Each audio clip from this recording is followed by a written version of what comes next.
You ready to dive into the dungeon? This is 4 Geeks by Geeks. Let's geek out! Let's go!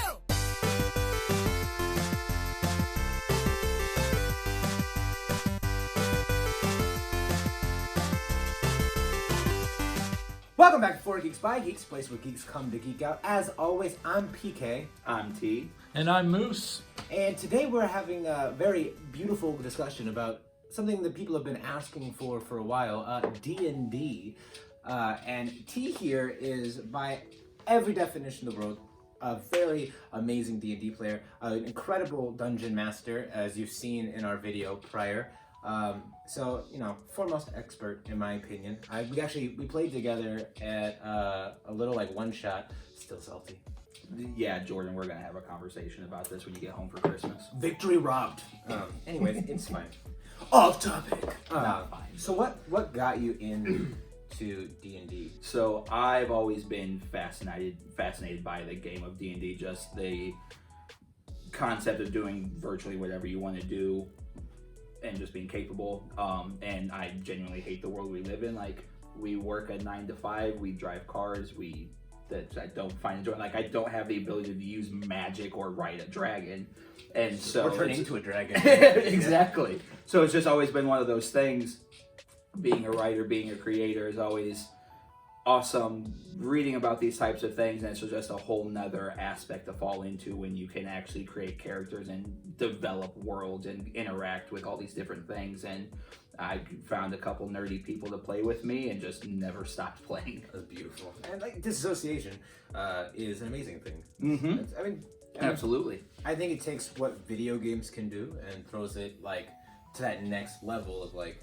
Exactly. Even video games have walls of like, oh, you can only do so much. With D&D, like, if you can think it. Exactly. Like, your only limitations are your creativity. Right. Or a rude DM, but that's not very common occurrence thing. And then every now and again a die that just doesn't appreciate you. Or they're just making a new plot line that you didn't want to venture down. So. Right. You're like, I'm gonna jump across this pit. You're like, are you? You're sure not. Yeah. Find out next time. See, that's always been my downside as a dungeon master, is I take crit failures to the extreme, just for mainly the comedic aspect of it. Like, this would be really cool or really awful, because I play rule of cool over anything else. So I'm gonna let you do off the wall things that make no physical sense. I will punish you if you roll poorly, though. Like, 100%. If you're attempting to break physics and you roll a 20, congratulations. You've broken. The gods have empowered you to do this. Yeah, something divine has entered your body. But if you get a 1, Satan grabs your foot and you're going to visit you're him. getting cranked. I remember one time we were playing and this guy was like, he was so sorry. He was like, I want to ever so slightly like open the door and like check behind. And he rolls a check. It's like a 1. I was like, so you kicked the door down, just telling the world that you are here. And that's literally all it has to be. It doesn't need to be anything off the wall. Just critical successes, critical failures. It's failures for the most part is just watching the plan just get derailed. And that's kind of the best part of this collaborative story that's being told is, yeah, it'd be awesome if like you're writing a book and it's just a collaborative story, like, oh, this cool thing happened, this cool thing happened. But then, like, if you're trying to be sneaky and you kick the door off its hinges because you don't know strength high, but can't dex roll very well, like, ta-da, now you're in combat if you can't talk your way out of this. So yeah, it was so beautiful. And you're like, oh, here we are. Exactly. And I remember like other times like you roll 20 and like we had a wizard on our team who was like, oh, I wanna brainwash this giant into killing himself. And I was like, I mean, she had like the right logic, and I was like, sure, why not? Like, roll wise, you're not doing anything. Like, even with magic spells, like there's a specific, I'm not sure the actual spell, but it's like, I think it's suggestion is the spell. Yeah. You can make them do anything outside of inflicting harm on themselves. Yeah. It's like in big, bold block letters, like, you're not making this happen. But like I said, rule of cool has always been my... Like, the rule book's a suggestion book. Like, we're here for a good time. Yeah. With how hard it is to get people around the table on a regular basis. Rule of cool keeps them coming back. Don't be a rules lawyer. If you want to triple flip, jump off the wall, and then stab somebody in the throat, if you roll a 20, yeah, go for it, my guy. You got it. You nailed it. It's just flair at that point. Yeah, but if you roll a 1, you're crapping your pants. Like, that's, I don't even care. You're going to jump, you're going to split your pants, and then you're going to crap it. So, be careful what you wish for. If you could create a scenario where you are sitting around a table, you're the DM, and you could have anybody, real or fiction, dead or alive, sitting around the table, who would be there? And I'm gonna go with, let's go with 6. Go with 6. I'm gonna give you a party of 6. All right, so it's a little large party size, but if you know what you're doing, that's okay. And I'm gonna act like I've never given this a train of thought before for a dramatic effect. Oh yeah. Actually, I would not DM. I would have Hardcore's history Dan Carlin. Oh, that's good. Because just the dramatic effect that man's voice can bring to the game. 100% Dan Carlin. What I would play as, I'd watch just for the people I have at this table, but I would 100% have Tom Holland. And I would have him be a paladin solely for the fact he can't lie. Don't care what else he does, just you're unable to lie, period. I would have John Bellion, just for the creative aspect. Oh yeah, make him a bard. Exactly. So I'd actually have 2 bards. Ooh. I'd have the John Bellion singer bard, and then I would have Kevin Smith be my storytelling bard. Ooh. Yeah, I hadn't even considered storytelling as a bard. Exactly. Not as common. I would have Will Smith be a ranger. Oh, he'd be a really good ranger. Right? I would have Neil deGrasse Tyson be a wizard just for the irony. All right, okay, so I've got Kevin Smith, Will Smith, Tom Holland. I feel like this would derail everything, but Jake Johnson. Oh, I love Jake Johnson. He 100%. 10,000 million%. Like, I would want him just because him as a person. Exactly. So between watching, I think I've watched every project he's put out. Like, the one thing I've gathered is his hand idiosyncrasies. I don't know if that's just the act but he always speaks with his hand and gets protective, and I'm like, I just want to see what you could bring to a game of Dungeons and Dragons. Like, I just think that would be incredible. Does he do? All the time. He's always got his hands to his chest and he's twiddling his fingers on a regular basis. I'm gonna watch New Girl again.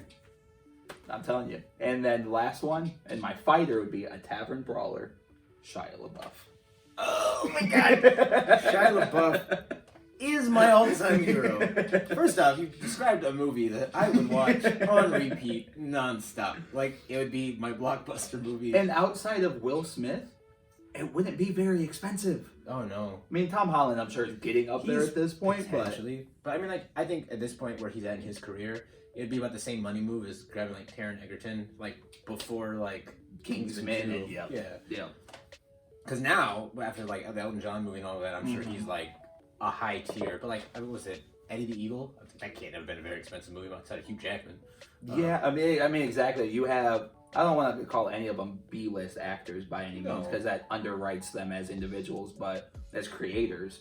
Yeah. But they're not Tom Cruise. They're not Angelina Jolie. No, they're not the blockbuster actors. Exactly. And they all just seem like enough like down-to-earth individuals. Like, you could probably like DM all of them like, yeah, one shot, sure, let's get together, let's do this. Right. And then you want us to film it, like act the whole thing out? Exactly. Yeah. Oh, okay.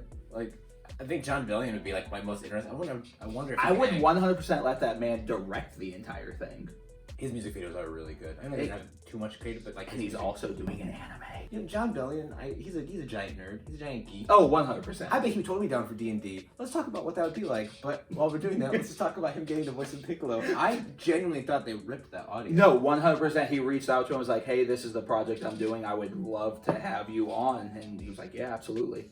And at the same, around that time, I know way too much information about John Bellion. I appreciate this. Well, before Geek by Geeks, they were geeking on John Bellion. That'll be my next episode. That's why I come out with just do a full episode of John Bellion. We're going on John Bellion rant, and that's totally between those and his making of videos, just pure inspiration. Yes. And that kind of inspiration would be so well suited to the game of Bardic D&D. Inspiration. Oh, now we circled back. Yeah, see, I told you it'd all be here. But no, I mean, like that creativity, I think he could really lend a hand into like you said, like where cool always wins out. Like exactly, there's no way his brain wouldn't be like, what if we created an illusion with music that like. But at the same time, then you got to counteract with Kevin Smith's creativity. Like, I could just like electric. Like, have you like some of the movies he's put out recently? Just like that, getting thrown into the world of D&D, just like Tusk. That's a whole other tangent we'll avoid. That's a terrifying tangent. If you are under the age of 18, do not watch that movie. That is the most horrifying horror movie. Like, just it made me sick. Like, just words can't describe the layers of that movie. But just imagine just little like Kevin Smith tidbits just thrown into the world of Dungeons and Dragons. Just fascinates me endlessly. He's like. What if this scientist was obsessed with goblins? Look, even if he just played Silent Bob and just gave one-liners periodically, that's all I need from them. Yeah, that's what we need. We just need your name and your ability to be you. Like half the time he would just be like, no, honestly, like with what you've listed though, I would 100% like move over to Critical Role. Like, here's the new one. Oh my gosh. Matt Mercer, if you ever need guest features, just give me a thank you for piecing all this together and laying it out for you. We basically created a gold mine for you. Exactly. Here on the show. Now you can have a second TV show coming out as well. Oh god! And congratulations to them on getting that 100%. TV show. Like that went from 0 to 100 so quickly, and I think it really shows just how big D&D's got. Exactly. I mean, between those guys, between Vin Diesel, between It was Joe DiMaggio, was it? Joe DiMaggio, thank you very much. So he actually turned his wine cellar into an actual D&D dungeon. Which is so cool. Like, absolutely fantastic. And like you have guys like this introducing something that was so taboo, so satanic, like, no, you can't play this. And then Stranger Things picking up the game, and now it's no longer that level of nerditude nobody wants to get to because like the vicious mockery, that's gonna another D&D pun there. Just the level of nerd, like nobody wanted to venture into that, but now that being a nerd has become so popular due to guys like this, you have systems like this exploding, and it's no longer difficult to find people to play. Now everybody wants to play. Yeah, like people. And it's just fantastic. You check social media, and be like, "I want to start a D&D campaign." You're like, "Yeah, join, let me in." And it's so cool to see what I would say was like the start of people getting, and like from my experience, like people getting bullied for like liking things like this. Like, exactly. Being a geek out loud, like D&D was like the big intro to this, and now we see this shift in mentality where like it's cool to be a geek. Exactly. For the first time since geeks have been around, it's cool to be a geek. Like, it's great that you guys have brought something like this just to the forefront, just to kind of help push everything. Yeah, like it's you don't have to hide these things anymore. It's not, you don't have to lock yourself in the basement to play for 8 hours, which I do. No judgment. Yeah, like, that's what you want to play. Like, we're in a basement right now, but like we also geek out a little on the internet. So it's a weird. It's just great to get to a point of like, maybe it's just the fact we're adults now. We don't have to worry about social construct and all that. Bullied at school. Exactly. Like, so now we're capable of being who we've been all along, and now we can just broadcast it and bring other people involved, which is just fantastic. So I was thinking, like, I loved anime, like Naruto, Dragon Ball Z. Yep. I liked all these really geeky things. I liked anime a lot. But like I saw what happened to those kids that liked anime, and I was like, look, that can't be me. And I regret that. I don't judge you if you Naruto run. My daughter started Naruto running, and I've never fallen in love with her. Because I don't know where she got it. She may have picked it up just watching Naruto with me, but she'll walk out of her bedroom and go just across the living room, and I'm like, let's go. That's my genetic DNA. So who would be at your game? Yeah. Who would be in my game? That's a good question. I actually haven't given this any thought. Me either. Totally off the cuff. Real, fictional, dead or alive.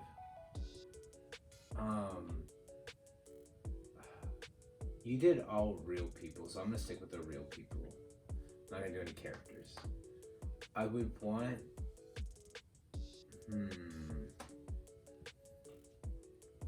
I would need Nick Kroll and John Mulaney. Ooh, okay. And I would want them to be... They're big mouth characters? No, I want them to... through changes. Demonetized. I want them to be two rogues. Like, they want them to be like, two rogue. Like, I want them to be two rogue. Two rogues like, who you game never lovers. actually see their face, so like they change their voice periodically. Just And to we're suit on the their page, needs. like, we want them to act as themselves, right? Like, Oh, yeah. not acting as here, like, be themselves, just doing these roles. Right? Like, Okay. I want John Mulaney and Nick Kroll to be themselves, like their whole personality, just like walking and like, you know what, I'm gonna break in, and he's like, that's a great idea. I will also break in, and then they do what they're gonna do because they just make such a strong duo. Why you would need two rogues, I don't know, but like, why not? I would want Hugh Laurie to DM it, just because he brings a kind of cockiness that I think would be fun, and I also think he's such a comical, like, British comedy, like, dry humor, that I think that'd be great. I would take Taika Waititi. I need him in it. I would want him to be a wizard. I would need him to be a wizard. I would need a barbarian. I would want somebody to, like, just rage out. Shaq. I would want it to be Patton Oswalt. I want Patton Oswalt to be my barbarian. 10,000%. It's gotta be Patton Oswalt. Could you just imagine, like, I'm gonna run in. I'm going berserk. That's great. I mean, you could always use. Every team needs a sassy mouthed bard. It sure would be great if PK would show up at our D&D night and be my bard. Yeah, same thing to our D&D night, but that's fine. Mm-hmm. But Comment down below if you think PK should come through on one of our DMs or on You one can of our. ask him to join. He Yeah. won't show. He'll He'll say- say yes. He'll say yes. He'll come up with a character and everything. He just won't show up. Exactly. Did we mention that this was the intervention episode? Guys, I'll be there next Tuesday. Never shows. Won't respond to your text. How many sessions have you had without him?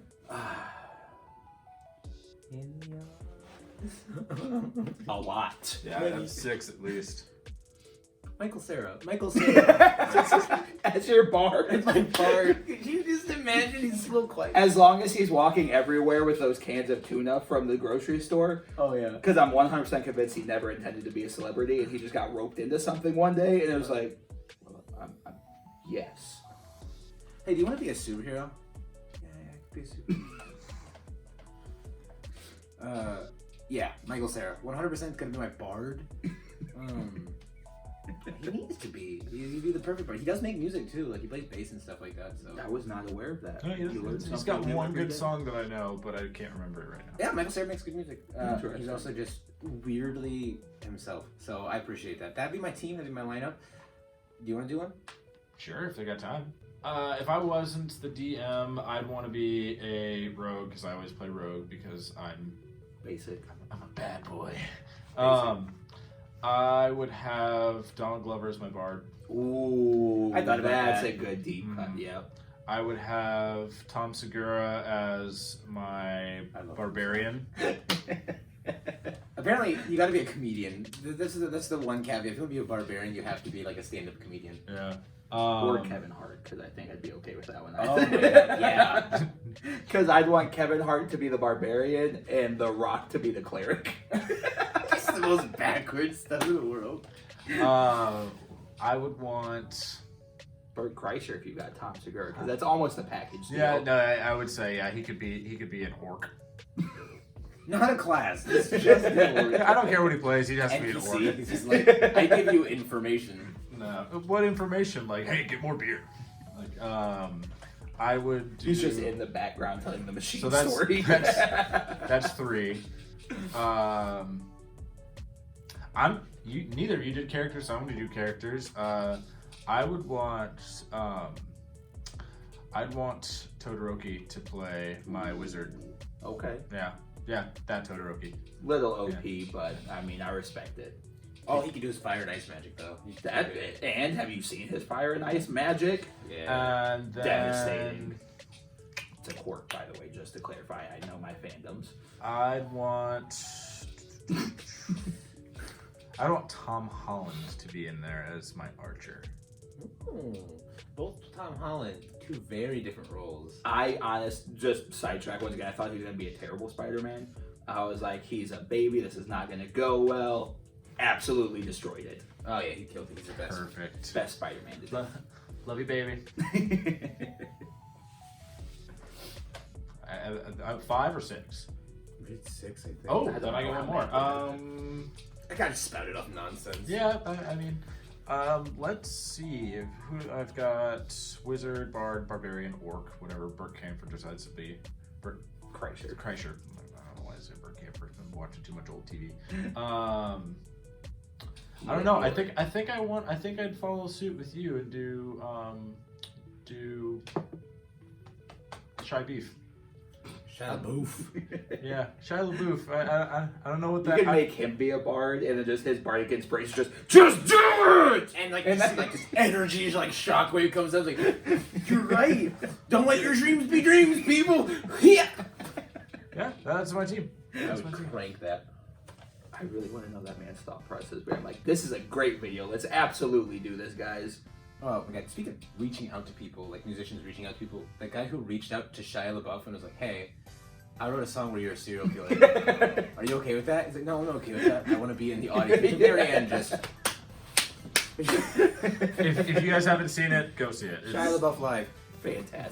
The best. Man's just a walking meme, and I appreciate him for it. Yeah, he knows what he is. He's an And enigma. That's a good way to put it. so, if you've got a team that you want to play with, put that in the comments down below. If you like this kind of content, make sure you hit that like button. If you haven't already, for whatever reason, make sure you subscribe to the channel and punch that bell icon so you never miss another episode. And until next time, I'm PK, I'm T. And I'm Moose. and you just keep Geeking out.